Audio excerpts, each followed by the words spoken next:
Hello പ്രിയപ്പെട്ടവരെ, clash റിലീസിനൊരുങ്ങി Mohanlal Mammootty ചിത്രങ്ങൾ.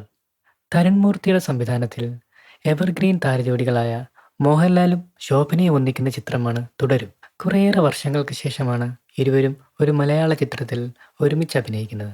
Family drama വിഭാഗത്തിൽപ്പെടുന്ന ചിത്രമാണ് തുടരും. ചിത്രത്തിന്റെ റിലീസ് തീരുമാനിച്ചിരിക്കുന്നത് ജനുവരി 30-നാണ്.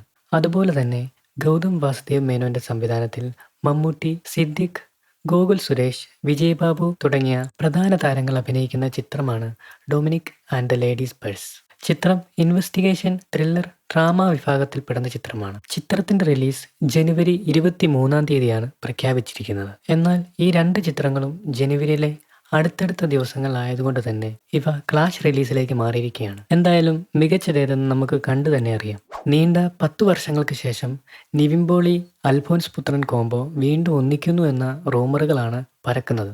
ഈ ചിത്രത്തിൽ നിവിൻ പോളി ലീഡിംഗ് റോളിലായിരിക്കുമെന്നാണ് പറയപ്പെടുന്നത്. നമുക്കെല്ലാവർക്കും അറിയാവുന്നതുപോലെ തന്നെ 2015-ൽ ഇരുവരും ഒന്നിച്ച പ്രേമം എന്ന സിനിമ ഇൻഡസ്ട്രി ഹിറ്റായിരുന്നു. പിന്നീട് ഇന്ത്യയിലെ പല ലാംഗ്വേജിലെയും ലീഡിംഗ് ആക്ടേഴ്സിനെ വെച്ചിട്ട് പ്രേമത്തിന്റെ പതിപ്പുകൾ ഇറക്കിയിരുന്നു. എന്തായാലും ഇരുവരും ഒന്നിക്കുന്ന പുതിയ ചിത്രത്തിന്റെ അപ്ഡേറ്റുകൾക്കായി നമുക്ക് കാത്തിരിക്കാം. അപ്പോൾ പുതിയ സിനിമാ വിശേഷങ്ങളും കായിക വിശേഷങ്ങളുമായി വീണ്ടും കാണാം. Thank you.